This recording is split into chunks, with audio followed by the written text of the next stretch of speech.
Today I'm going to show you the basics of citations for the School of Intercultural Studies. The School of Intercultural Studies uses the Chicago Manual of Style or the Turabian style. These are effectively the same citation style, specifically the author-date citation system. First, I want to talk briefly about why we have citation styles generally.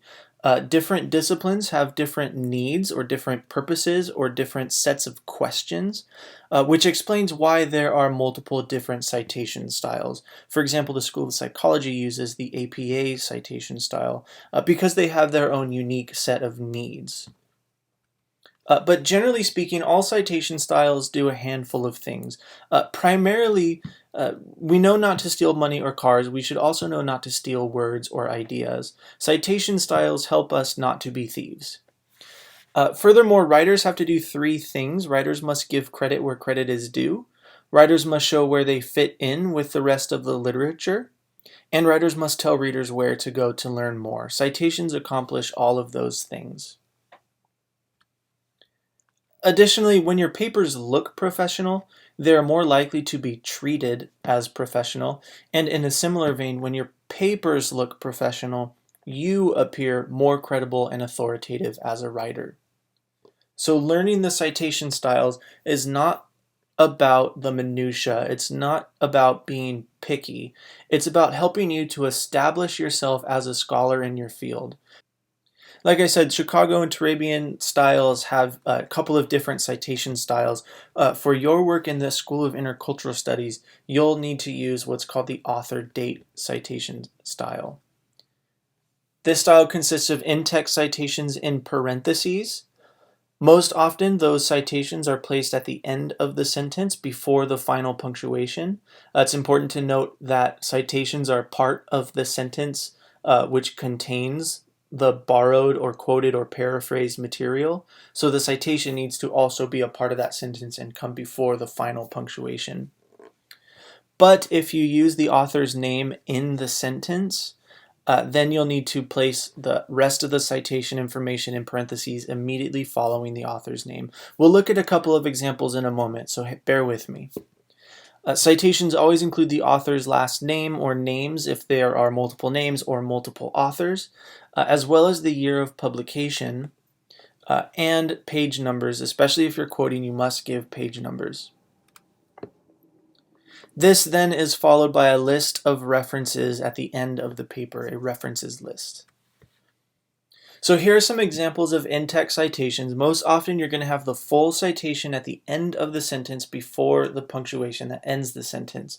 So for example, you're citing Richard Mouw. One scholar suggests that God has not only one thing in mind for our earth, but many. So here you've got in parentheses the author's last name, the year of publication, and the page where this idea came from.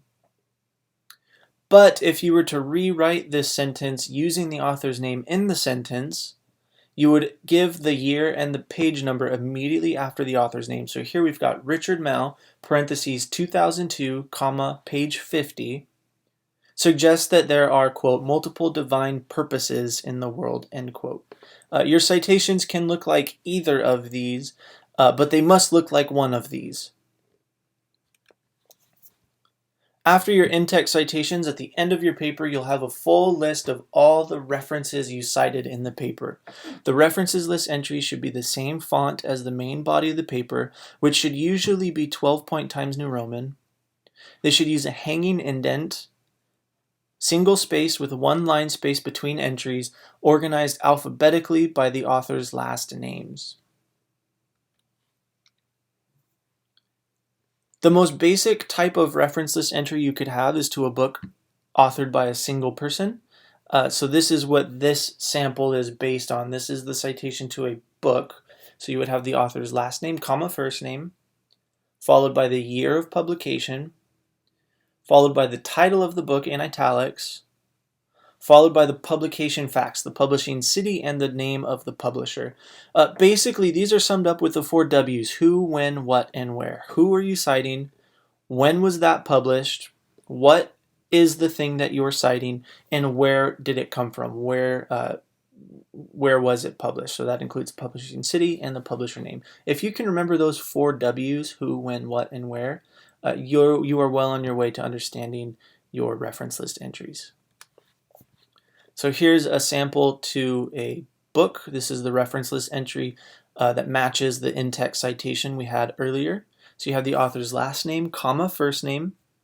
In this case, the author includes his middle initial, so you include the name as the author prefers it. Followed by the year of publications, we've got who and when. Then what are we citing? We've got the full book title, He Shines in All That's Fair, Culture and Common Grace, in italics. Then followed by where. So who, when, what, and where. We've got Grand Rapids, Michigan, and the publisher name, Erdmans.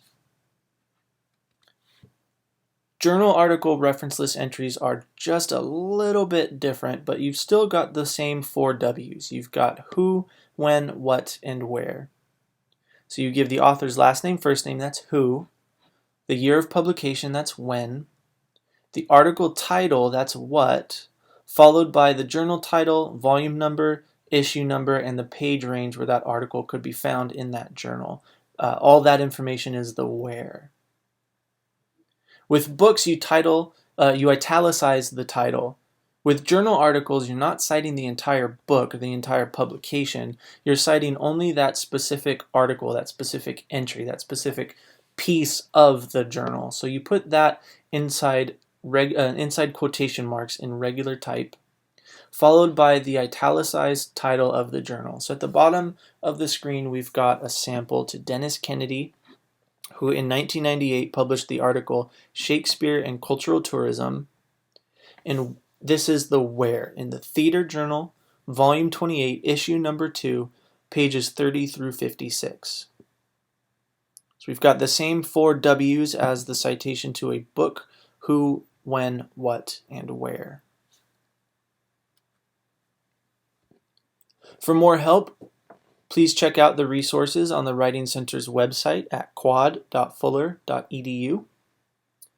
In addition, we've got the full text of the Chicago Manual of Style online, available through the library. This is an excellent resource, and it's searchable, so you can just type in a few key terms into the search bar, and you'll be on your way. And of course, please feel free to make an appointment with the Writing Center.